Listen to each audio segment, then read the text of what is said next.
د افغانستان د اسلامي جمهوریت جمهور رئیس محمد اشرف غني پرون کندهار ولایت ته سفر وکړ. د هیواد جمهور رئیس او ورسره لوړپوړي دولتي پلاوي ته په کندهار بین المللي هوایي ډګر کې د یاد ولایت ملکي او نظامي مسؤلینو هرکلی ووایه. وروسته جمهور رئیس غني د کندهار پوهنتون استادانو، محصلینو او زده کوونکو سره د کرنیزو علومو او ټکنالوژۍ ملي پوهنتون په تالار کې جوړه شوې غونډه کې ګډون وکړ. په پیل کې د کندهار پوهنتون رئیس ډاکټر حضرت میر توتاخیل جمهور رئیس او ورسره پلاوي ته د هرکلي ترڅنګ د کندهار پوهنتون د پرمختګونو د نړیوالو پوهنتونونو سره د اړیکو د ایجاد او د هغوی په مرسته د ځینو څانګو د فعالولو په اړه معلومات ورکړل. د قدر وړ جلالتمآب جمهور رئیس څخه د زړه له کومې مننه کوو چې نن یې د پوهنتون استادانو، محصلانو او د معارف شاګردانو ته دا فرصت مساعد کړی دی چې خپل نظریات، معلومات او وړاندیزونه ورسره شریک کړي. کندهار پوهنتون چې په 1469 کال کې جوړ شوی دی، فعلاً 12 فعاله پوهنځي او 440 فارغ ورکوونکي تحصیلي څانګې لري. د 12,000 په شاوخوا کې محصلین په زده کړه بوخت دي چې د هغوی له ډلې څخه له 400 څخه زیاتې نجونې دي. د 248 استادانو لخوا ورته د تحصیل نظري او عملي زده کړې پر مخ بیول کیږي. پوهنتون فعلاً د تحصیلي زده کړو، د نظري او عملي چارو او څیړنیزو چارو د سرته رسولو په مخه ډېر امکانات لري. نوموړي ویل کندهار پوهنتون په واقعي معنا ملي پوهنتون دی، ځکه چې د هیواد د بېلابېلو ولایتونو استادان او محصلین پکې په تدریس او تحصیل بوخت دي. پوهنتون ځوانه، یو موټی او د هیواد ګټو ته وفاداره رهبري لري. په پوهنتون کې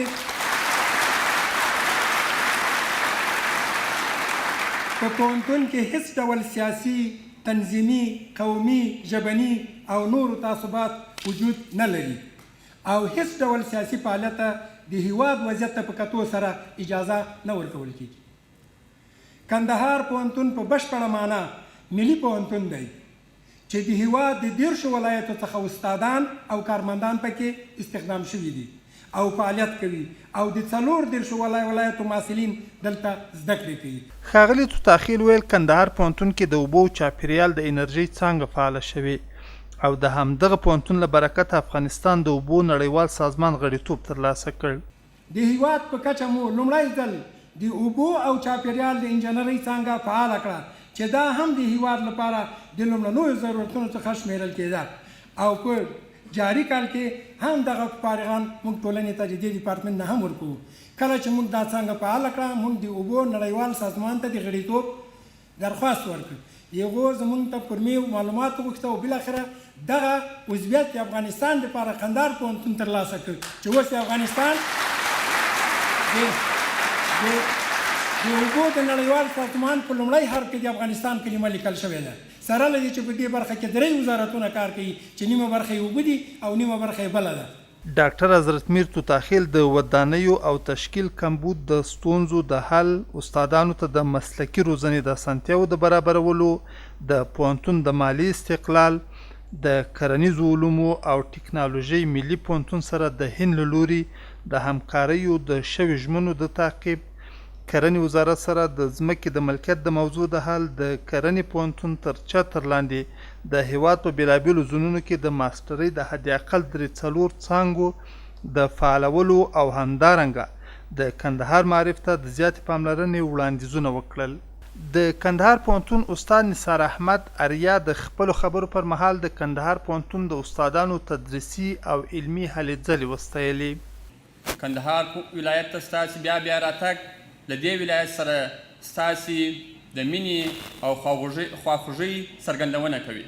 پل مو پر لیمو ښه راغلاست. د کندهار پوهنتون او په مجموع کې د ټول هیواد د استادانو لپاره دا د ډېر ویاړ او افتخار ځای دی چې د خپل هم مسلکه په توګه تاسې د ګران هیواد د ولسمشر په توګه وینو. ډېر دروند ولسمشره، کندهار پوهنتون اوس مهال ټول 251 تنه استادان او شاوخوا 12,000 محصلین لري. د استادانو له جملې څخه یې حاضر دمه 12 دکترا او 1 د ماسټرۍ د لوړو زده کړو په تحصیل بوخت دي. باوري یم چې د استادۍ د سپېڅلې دندې په مکلفیت او رسالت تر بل هر چا ښه پوهیږي، خو د ګران هیواد او په ځانګړې توګه کندهار پوهنتون د اوسنیو کمو او ناکافي امکاناتو په نظر کې نیولو سره دا یادونه ضروري ګڼم چې د دې پوهنتون نږدې هر استاد خپله دنده په ډېر اصرار او قربانۍ سره سرته رسوي. ګران ولسمشره، دا زموږ لپاره واقعا د ویاړ ځای دی چې زموږ ځینې استادان په دې پوهنتون کې د استادانو او محصلینو د شمېر د تناسب د ډېر لوی توپیر او سختې اړتیا پر بنسټ تر خپل رسمي مکلفیت دوه چنده ستړیا او زحمت ګالي. د اقتصاد پوهنځي محصل صفال الدین د پوهنتون د ښځینه استادانو او مامورینو ستونزې له جمهور رئیس سره شریکې کړې. تر اوسه پورې په پوهنتون کې د نجونو لپاره معیاري لیلیه شتون نه لري. دوهم، د پوهنتون د ښځینه محصلینو استادانو او مامورینو لپاره هیڅ ډول ترانسپورټي اسانتیاوې شتون نه لري. دریم، د نجونو لپاره د بورسونو او سکالرشیپونو ځانګړي میکانیزم شتون نه لري. د لایق او بااستعداده محصلین خویندو او وروڼو لپاره ځانګړي خارجي بورسونو زمینه مساعده او برابره باید کړل شي تر څو په آینده کې یو باظرفیته بشري منابع په لاس کې ولرو، تر څو د نوي ابتکاراتو په علمي ډګر کې باعث وګرځي. څلورم، د برق، انټرنیټ او د اوبو لږوالی یو اساسي ستونزه ده چې دا ډېر مهم رول لري. د استادانو په حصه کې چې زموږ بنسټ ایښودونکي دي استادان، د دې استادانو د مسلک مطابق د هغوی لپاره د ماسټرۍ، پی ایچ ډي په داخل کې او یا هم کېدای شي چې په خارج کې وي ټرینینګونه، تدریسي او روزنیز کورسونه دایر شي، او همدارنګه د ښځینه استادانو لپاره د ښه فرصتونو زمینه مساعده شي، یعنې په عموم کې د استادانو ظرفیت لوړ کړل شي. محبوب رسول آزاد چې د محصلینو په استازیتوب یې خبرې کولې، د لابراتوار لپاره د مسلکي کسانو د روزلو او په ژورنالیزم پوهنځي کې د تلویزیون د څانګې د فعالولو وړاندیز وکړ. کندهار پوهنتون یو مجهز لابراتوار لري. رئیس په خپلو خبرو کې وویل زه هم ویاړم چې زما پوهنتون د افغانستان په کچه یو داسې لابراتوار لري چې د ویاړ خبره ده، خو موږ مسلکي استادان او تکنیشنان ورته لرو چې د هغه مواد یا هغه تجهیزات چې موږ په همدغه لابراتوار کې لرو د هغه څخه په سمه توګه استفاده وکړي، یا هغه مسایل چې په دې پورې مربوط دي چې باید انسټالیشن دي یا نور څه مسایل دي چې باید د لابراتوار لپاره وسي هغه نه کیږي. زه هیله لرم چې د محصلینو په استازیتوب ټول هغه استادان چې په لابراتوار کې خپل کارونه کوي او دنده لري د نورو هیوادونو ته واستول سي، ورکشاپونه ورته ورکول سي، یا داسې یو څه ورته برابر سي که د هیواد داخلي او که د هیواد څخه بهر وي چې زموږ ستونزه حل سي. ولې هغه مواد چې موږ په پوهنتون کې لرو، په لابراتوار کې لرو، هغه له وخته تیر نه سي او بې ځایه ولاړ نه سي. موږ بیا ډېر کله دا هم وایو چې موږ مواد نه لرو، تجهیزات نه لرو، خو متاسفانه موږ برعکس مواد هم لرو او تجهیزات هم لرو، خو مسلکي کسان نه لرو. کندهار پوهنتون د رسنیو مرکز لري د ټول هغو ژورنالیستانو لپاره چې په کندهار پوهنتون کې د ژورنالیزم پوهنځي محصلین دي. ولې د دې یوه غوښتنه دا ده چې باید تلویزیون هم فعاله سي.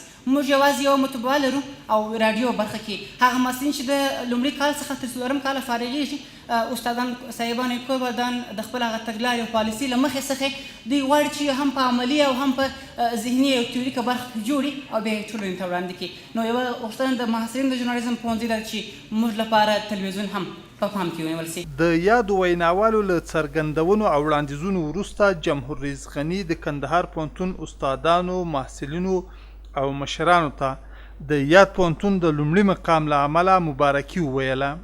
زه نن ځکه تاسې خدمت ته درغلم چې لومړی تر ټولو د جناب توتاخیل صاحب او استادانو نه مننه وکړم. تیر دوه اونۍ کې ډاکټر صاحب قیومي راغی او ما سره یو تفصیلي گزارش شریک کړ. د قندهار پوهنتون نن د افغانستان ویاړ ده.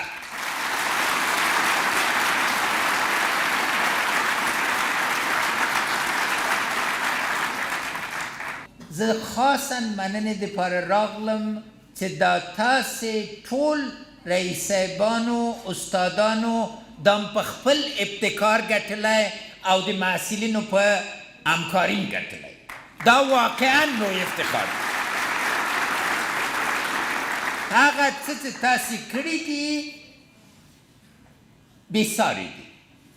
نو جناب روشن صاحب اول تر ټولو د دوی د تقدیرنامو وړاندیز وکړه.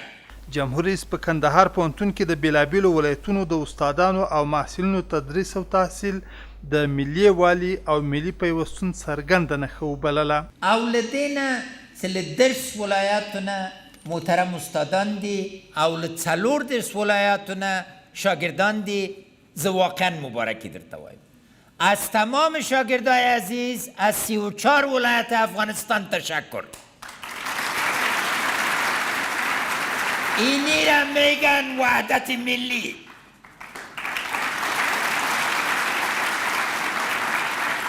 اینی را میگن همبستگی. اینی را میگن تعهد نسل نو به افغانستان درخشان. د هیواد جمهور رئیس د کندهار پوهنتون رئیس او نور ویناوالو څخه له دې امله مننه وکړه چې د کندهار پوهنتون پرمختګونه او ستونزې په پوره وضاحت ورسره شریکې کړې. اما په عین حال کې واضح ستونزې دي، واضح مشکلات دي او زه مننه کوم جناب توتاخیل صاحب نه، محترم استاداریان، محترم ملودین نه او ایموک محترم ورور چې په آخر کې وغږېد، له ټول نه زه مننه کوم. د هیواد جمهور رئیس وویل راتلونکي اونۍ به د بشري منابعو عالي شورا خپله لومړۍ غونډه وکړي او دا په دې معنا ده چې ستاسو په ستونزو دوامدار غور کیږي. دې اونۍ کې به لومړۍ جلسه د بشري د پانګې عالی شورا جلسه جوړه سي او پس له دې نه به لکه د امنیت شورا او د اقتصادي شورا دوامدار جلسې لري. دې معنا څه ده؟ دې معنا دا ده چې تاسو مشکلات زه یو وارې نه اورم، په دوامداره توګه به ورباندې غور کیږي او انشاءالله تعالی حل کیږي. جمهور رئیس ویل کندهار پوهنتون به په هغو پوهنتونونو کې شامل سي چې مالی استقلال ولري. هغه په ټینګار سره ویل د کرنیزو علومو او ټکنالوژۍ ملي پوهنتون ټولې ځمکې به د څېړنو لپاره د یاد پوهنتون په واک کې ورکړل سي. کندهار پوهنتون په هغو پوهنتونو باندې کې به نیول کېږي چې مالي استقلال ورکول کېږي.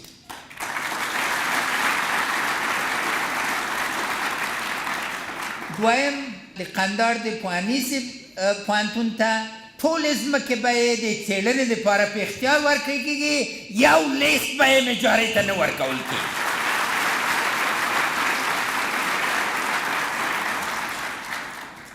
دریم خپله ولسمشر د افغانستان به د هندوستان ژمنه درته تعقیبوي.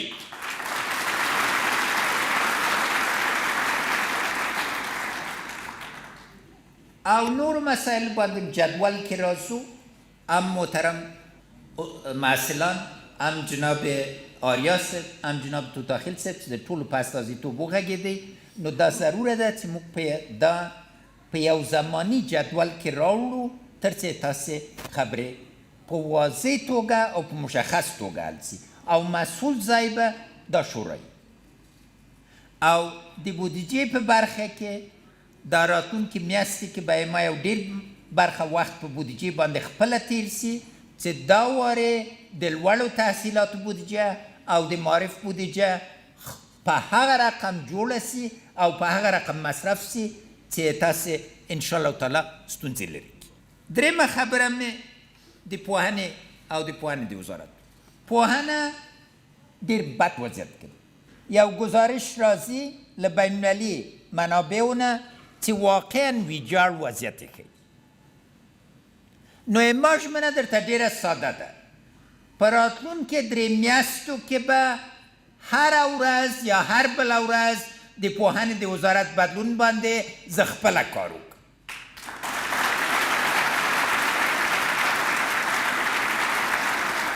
هر رقم غلا بده ده، مگر دا چې د یو ماشوم زده کړه را غلا وکړي دا کفر ده، دا قیامت ده او دا د منلو وړ نه ده. او په دې برخه کې هماغومره چې د کندهار په پوهنتون باندې ویاړ لرو او ما غوښته چې دا ټول افغانستان او ټولې نړۍ ته نن دا خبر ورسیږي چې له وینو نه ګلان جوړېږي، له ازغیو نه اتلان جوړېږي. اما د لوی قندار د پوهنې وضعیت د یو قنداري او زه تاسې د خوري په حیث تاسې د خوري د منلو وړ نه ده او بیا مې د افغانستان د ولسمشر په حیث د منلو وړ نه ده نو ځکه دلته به بنیادي بدلون راوړو او ډاکټر صاحب قیومي په دې اخته ده نور مشران به په دې ټول کار کوي جمهور رئیس غني ویل خدای تعالی موږ ته بېسارې پانګه راکړې خو بې اتفاقي او جګړې له دغې پانګې څخه د مؤثرې ګټې اخیستنې فرصتونه له موږ څخه اخیستي دي خدای جل شانه دومره پانګه درکړې چې په شمېر نه راځي طلا ته هم ګورئ مسو ته هم ګورئ اوسپنو ته ګورئ نادره عناصرو ته هم وګورئ یوازې د مرمر ډبرو ته هم وګورئ 20 میلیارده متر مکعبه یوازې د مرمرو ډبره لري په کال کې له مرمرو نه یوازې 500 میلیون ډالره صادرات کولی شي اما بې اتفاقي جنګ ته دم نه پرېږدي په دې خاوره کې بېوزلي کفر ده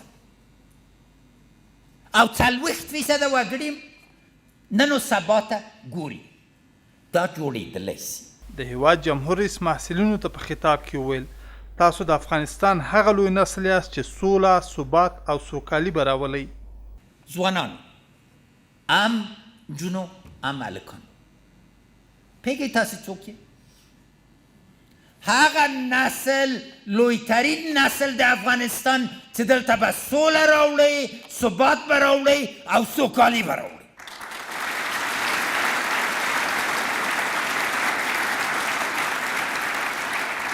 هغه شی چې میرویس بابا لوی احمدشاه بابا او نورو مشرانو وګټل اوس تاسې بل رقم ګټي بنسټونه جوړ کړي آبادي راولي جمهور رئیس څرګنده کړه نن مو نړۍ قانع کړې چې موږ سره ودرېږي او زموږ د ولس د 40 کالو غمیزه پای ته ورسیږي نن ټوله نړۍ مو په دې قانع کړه چې موږ سره څنګ په څنګ ودرېږي او موږ د 40 کالو د ولس غوښتنې باندې په حق راسي اما په دې وخت کې عقل دا غواړي چې هم پاکستان ته لاس وړاندې کوي چې ستونزې حل کړو په بنیادي توګه او هم خاصتا طالبانو ته لاس وړاندې کوي چې راسئ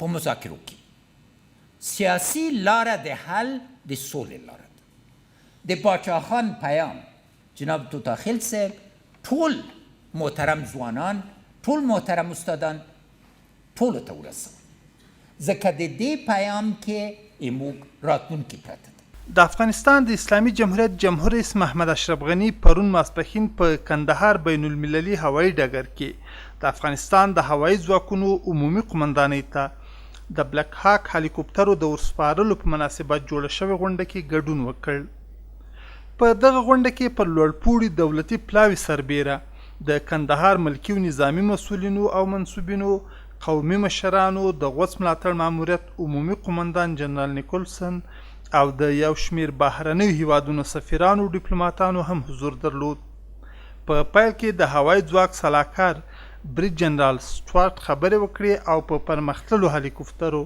د افغانستان هوایي ځواک د سمبالولو له امله یې نننۍ ورځ ځانګړې وبلله نوموړي د افغانستان د امنیتي او دفاعي ځواکونو په ځانګړي ډول د هوایي ځواک وړتیا او ظرفیت ته په اشارې وویل د افغانستان هوایي ځواک سره د پرمختللو هلیکوپټرو مرسته د دوی د هلو ځلو او سرخندنو له برکته ده هغه زیاته کړه دغه هلیکوپټرې د افغانستان امنیتي او دفاعي ځواکونو د تجهیز په برخه کې د امریکا متحدو ایالتونو د ژمنې د پرځای کولو ژوندی مثال دی د افغانستان د هوایي ځواک سلاکار ویل د افغانستان هوایي ځواک سره د هلیکوپټرو د مرستو دغه لړۍ به دوام ولري هغه زیاته کړه د افغانستان د هوایي ځواک پرمختګونه او ظرفیتونه ښیي چې هره ورځ د دښمن په ځپلو بوخت او برلاسي دي ځکه له دې سره د دوی ځواک 3 برابره زیاتیږي نوموړي څرګنده کړه د افغانستان هوایي ځواکونو ثابته کړي چې دوی په خپلو دندو کې بریالي او غښتلي دي او له دغو نویو هلیکوپټرو امکاناتو سره به د دوی موثریت لا زیات او غښتلی سي هغه زیاته کړه د دوی اتلولي او شهامت ښیي چې دښمن ته به سخت ځواب او ماتې ورکړي او په ویاړ سره وایم چې دوی زما نظامی ملګري دي. ورپسې د هوایي ځواکونو عمومي قمندان تورن جنرال محمد شعیب پیلوټ یادو مراسمو ته د وینا پر مهال وویل: لکه څرنګه چې تاسو ته جوته ده، نن د هوایي ځواکونو د سمبالولو پیاوړتیا د یو بل ګام شاهدان یو. له دې کبله زه د هوایي ځواکونو د ټولو منصبینو خوشحاله یو او ویاړو چې په هوایي ځواک کې د بلاکاک په پرمختللي چورلکو سمبالیږو. نوموړي څرګنده کړه چې د افغانستان د هوایي ځواکونو یو شمیر منصوبین په داخل او بهر کې په مسلکی زده کړو او روزنو بوخت دي. هیئت رهبری این قوا در بخش تعلیم و تربیه پرسنل با مساعدت همکاران بین‌المللی زحمات فراوان و خستگی ناپذیری را متحمل گردیدند که تعداد زیاد پرسنل را من جمله 230 تن از افسران بریتملان را به بورس‌های کشور امریکا، هندوستان، چک، امارات متحده امریکا و به تعداد 230 نفر هم از افسران بریتملان خویش را به اکادمی افسران جوان در داخل کشور جهت فراگیری دروس مسلکی و کسب تحصیلات نظامی شامل کورس ها نمودند که با فراغت آنان باعث ایجاد نیروی بیشتر و اجرای فعالیت‌های بهتر هوایی خواهد گردید. د افغانستان د هوایي ځواکونو عمومي قمندان د بین المللي همکارانو د تیرو همکاریو په دوام د بلک هاک پرمختللو هلیکوپټرو د مرستو د قدردانۍ ترڅنګ وویل: د بین المللي دوستانو او په ځانګړي ډول د امریکا د متحده ایالاتو نه هم ډیره مننه کوم چې د میلیاردونو ډالرو په ارزښت د هوایي ځواک د سمبالتیا لپاره تاسیسات، تجهیزات، ښوونه او روزنه په برخه کې لګولي دي او زموږ په واک کې راکړي دي. یزونه هم ډیره مننه. وروسته د غوڅ ملاتړ ماموریت عمومي قمندان د دغو مراسمو ګډونوالو ته د وینا پر مهال ویل: ویاړم چې نن په دغه ځانګړې ورځ ستاسو ښاغلو پر وړاندې خبرې کوم او نن د ترهګرۍ د ځپلو پر وړاندې یو بل مهم ګام اخیستل کیږي. نوموړي دا هم ویل: د ترهګرۍ پر ضد جګړه یوازې د افغانستان او منځني ختیځ جګړه نه ده او نه هم یوازې د القاعده، طالب او حقاني شبکې پر ضد ده، بلکې دا د بشریت ضد دښمنانو پر ضد جګړه ده. هغه ټینګار وکړ: موږ باید بریالي سو او دا جګړه وګټو ځکه دا د ټولې نړۍ لپاره مهمه ده او ګټل د نړۍ لپاره ډېرې اغیزې لري. د غوڅ ملاتړ عمومي قمندان څرګنده کړه تر ټولو مهمه دا ده چې افغان ولس ته د سولې هغه فضا برابره سي چې دوی مستحق دي. هغه د افغانستان امنیتي او دفاعي ځواکونو ته په خطاب کې وویل: تاسو د بشریت د راتلونکي لپاره جنګیږئ او په دې برخه کې مو خپله زړورتیا ثابته کړې. موږ ستاسو ترڅنګ یو. نوموړي د ترهګرو ملاتړو ته وویل: تاسو د یو لرې هدف ملاتړ کوئ. طالبان د نړیوالې ټولنې، امریکا متحدو ایالتونو او ناټو د نوي شوي هوډ له مخې نشي بریالي کېدلی ځکه هغوی د خپلو هیلو خلاف د ولایتونو د مرکزونو په نیولو کې پاتې راغلي. هغه زیاته کړه: داعش په تیښته کې دی او د طالبانو د تلفاتو کچه هم لوړه سوې او مورال یې بایللی دی ځکه د افغانستان په بېلابېلو سیمو کې د امنیتي او دفاعي ځواکونو تر فشار لاندې دي. جنرال نیکولسن د جمهور رئیس غني سږنۍ تګلاره بریالۍ وبلله او زیاته کړه: د افغانستان امنیتي هوایي ځواکونه د نړۍ په کچه بېساري دي او ډیر محدود هیوادونه دومره پیاوړي او ځوان ځواکونه لري. هغه زیاته کړه: دغه ځواکونه هره ورځ خپلې وړتیاوې ازمایي او د جنګ په ډګر کې د خپلو ځمکنیو ځواکونو ملاتړ کوي. د غوڅ ملاتړ ماموریت عمومي قمندان ویل: د افغانستان هوایي ځواکونه په منځني ډول د ورځې 15 عملیات کوي او دغه شمیر ورځ تر بلې مخ په زیاتېدو دی او دوی په بریالیتوب خپل ځان ثابت کړی دی. نوموړي دا هم ویل چې دښمنانو او د هغوی پلویانو ته زموږ پیغام واضح دی چې تاسو نسئ کولی بریالي سئ. د افغان ځانګړو ځواکونو 2 برابره او د هوایي ځواکونو 3 برابره کېدل او د ملي اردو د تعرضونو زیاتوالی د ترهګرو ملاتړ ته واضح دا پیغام ورکوي چې تاسو بایلونکي او په غلطه روان یاست. لا هم ناوخته نه ده چې هغوی د ترهګرو او د نشه یي توکو د قاچاقبرانو له ملاتړ څخه لاس واخلي. جنرال نیکولسن څرګنده کړه: د افغانستان هوایي ځواکونو سره د بلک هاک هلیکوپټرو مرسته دښمن ته د هغوی د ځپلو او ماتې واضح پیغام دی. نو خپله لاره وټاکئ، افغان وژنه بس کړئ او خپلې وسلې پر ځمکه کیږدئ. خپل او د کورنۍ راتلونکی مو جوړ کړئ. کنه د افغانستان هوایي ځواکونو له بریدونو به خوندي نه شي. هغه په ټینګار سره وویل اوس افغانستان د پیاوړو ځواکونو لرونکی دی او تاسو نسي بریالي کېدلی، همدا اوس جګړه بس کوي او سولې ته غاړه کېږدئ. نوموړي همدارنګه د سولې لپاره د کندهار د مشرانو هلې ځلې وستایلې. د غوڅ ملاتړ ماموریت عمومي قومندان د افغانستان هوایي ځواکونو ته د نویو ورکړل سویو هلیکوپترو ته په اشارې وویل دغه هلیکوپترې چې دلته وي دا افغان ځواکونو ته د ولسمشر غني راتلونکی لید څرګندوي. هغه زیاته کړه زه په ډاډ سره وایم چې د افغانستان امنیتي او دفاعي ځواکونو کې ډیر بدلون راغلی دی. دوی پیاوړي، زړور او غښتلي دي. نوموړي وویل زه د امریکا متحد ایالاتونو او د غوڅ ملاتړ ماموریت په استازیتوب وایم چې موږ په دې جګړه کې له تاسو سره یو او تاسو سره به پاتې سو. هغه زیاته کړه په کندهار کې د دې مراسمو نمانځل ځکه مهم دي چې د لوی کندهار د سترو مشرانو په حضور کې ترسره کیږي. نوموړي د کندهار مشرانو ته په خطاب کې وویل ډیره مننه چې د خپل ولس لپاره د سولې هلې ځلې کوئ او ستاسو د هڅو د بریا په هیله یم. هغه زیاته کړه د هوایي ځواکونو ټولو منصوبینو، کورنیو او د افغانستان ولس ته د هوساینې دعا کوم او د افغانستان د امنیتي ځواکونو د شهیدانو سرښندنې به نه ضایع کیږي. موږ تر پایه په دې سفر کې له تاسو سره یو. ورپسې د ملي دفاع وزارت سرپرست ډګر جنرال طارق شاه بهرامي د امنیتي او دفاعي ځواکونو د شهیدانو روح ته د فردوس جنت او ټپیانو ته د ښې روغتیا هیله وکړه. د ټولو نه لومړی زه خپل هغه عزیزانو شهیدانو ته ارواحو ته دعا کوم چې خدای تعالی هغوی ته جنتونه نصیب کړي او موږ ټپیانو ته شفا ورکړي. ثانیاً جلال المآب جمهور رئیس غواړم چې دا نیک او تاریخي ورځ چې موږ هوایي ځواک په پرمختللي چورلکو سمبالیږي تاسو ته من حیث د سرقمندان د اعلی قوای مسلح او ټول منصوبین د مسلحو قواو ته د ملي اردو منصوبینو ته او په خاصه توګه هوایي ځواکونو ته د زړه له کومې مبارکي وایم.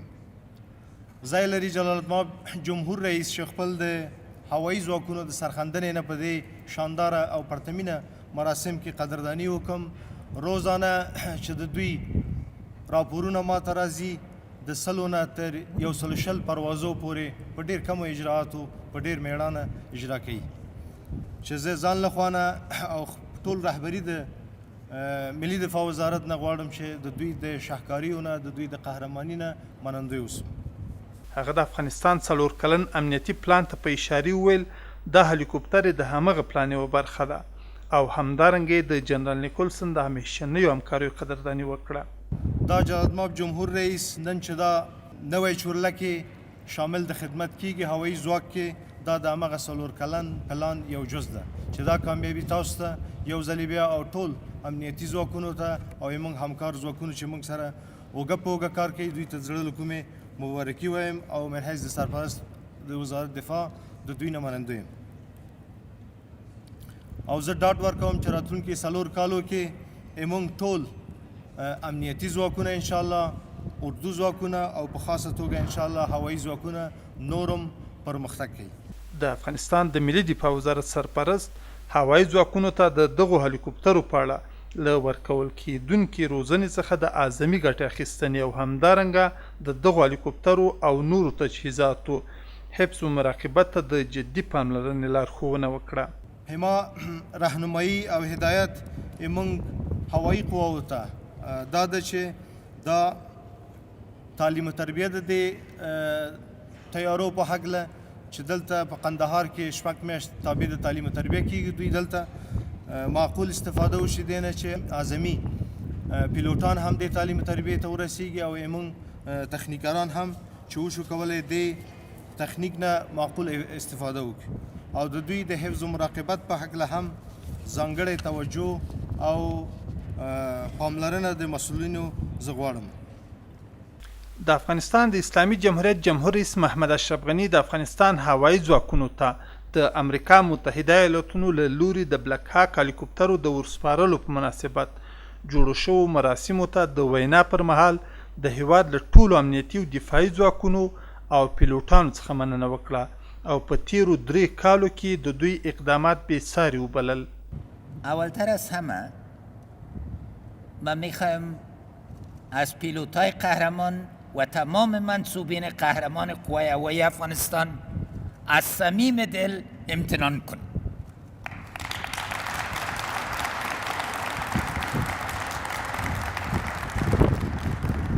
کارنامه را که قوای هوایی افغانستان در این 3 سال اجرا کرده در تاریخ محاربه به حیث مثال جرأت، شجاعت و سربازی خواهد رفت. چیزی را که پیلوت افغانستان اجرا کرد قوت ماشین نبود، قوت ایمان بود. جمهور رئیس د شهیدانو سرښندنې او اتلولۍ یادې کړې او امنیتي او دفاعي ځواکونو ته یې په خطاب کې وویل امروز روزی است که اول از شهدا و زخمیای از اینا یاد بود کنیم و دوم از قهرمانی دوامدارتان. زه د سرقماندان د اعلی په حیث تاسې باندې نازیږم او ویاړم در باندې.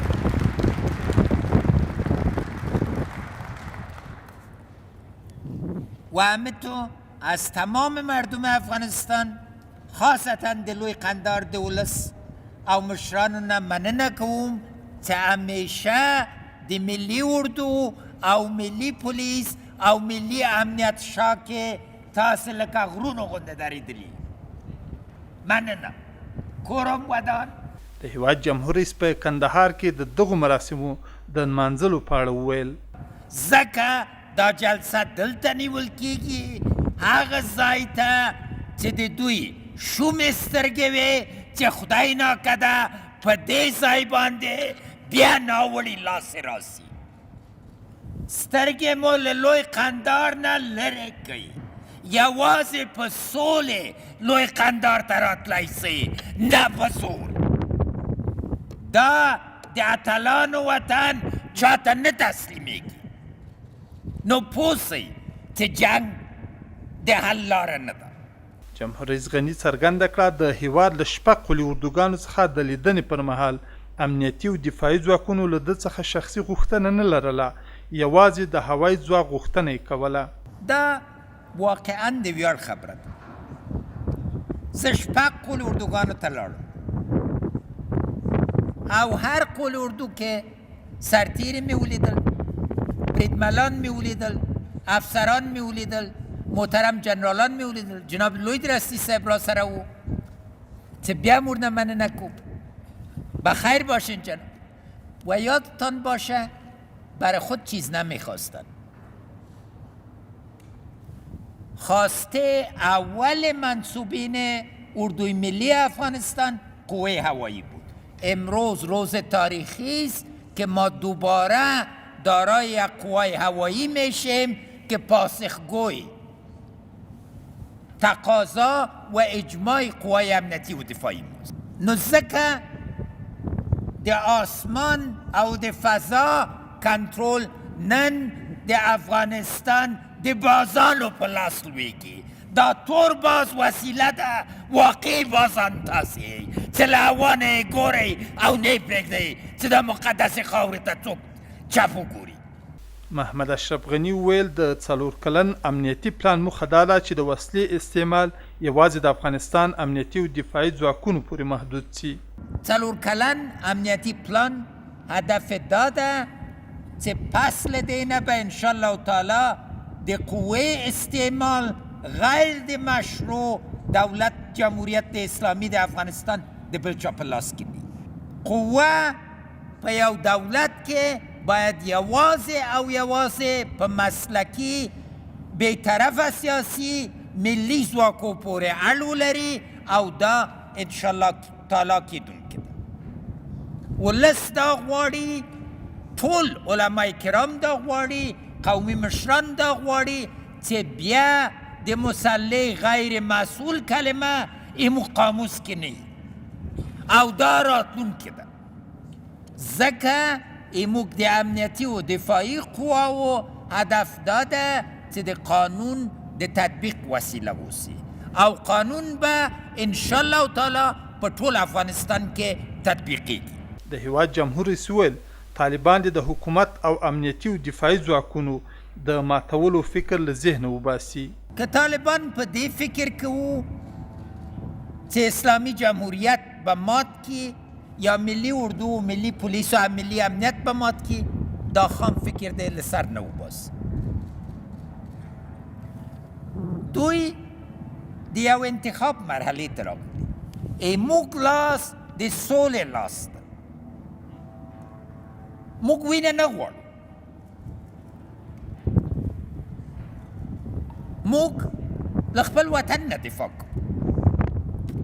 دغه فرصت ده چې دوی موږ د علما کرام د سولو د جرګو د قومي مشرانو د ځوانانو او خاصتا د ماشومانو او د میرمنو او خویندو غوږ واوري. د افغانستان د اسلامي جمهوریت جمهور رئیس طالبانو ته په خطاب کې وویل جنگ بس ده، وینه بس ده. که موږ باندې تپی ګاښونه به مات سي، اما لاره د سیاسي حل لار ده. نن سهار زه د قندهار په پوهنتون کې وم او مبارکي درکوم ټولو ته چې د قندهار پوهنتون لومړی مقام په ټولو پوهنتونو ګټلی. فکر وکړئ، له وینو نه له اوښکو نه داسې یو پوهنتون جوړ سوی چې نن نمونه مثال ده. تاسې فکر وکړئ که دې ښکلې خاورې کې جنگ نه وي، سړا نه وي، پرمختګ به څومره وي. نو ځکه ناره مې دا ده چې تلم په لاس کې ده. محاسبه په واضح توګه کولی سئ. نه هوایي قوه ماتولی سئ، نه قول اردوګان ماتولی سئ، نه کماندو ماتولی سئ.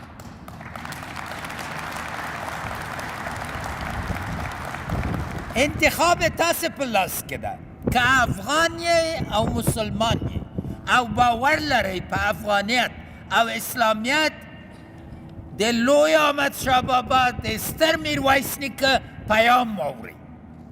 په اتفاق باندې موږ ټولېږو، نه په نفاق باندې. نو ځکه ضروره ده چې سولې ته موږ چټکتیا ورکړو او هره لاره د سولې چې ممکنه ده ویڅېړو او لوی مشران د قندهار باندې د لوی قندهار مشرانو باندې ناره کوو چې بیا جرګې ګړندۍ.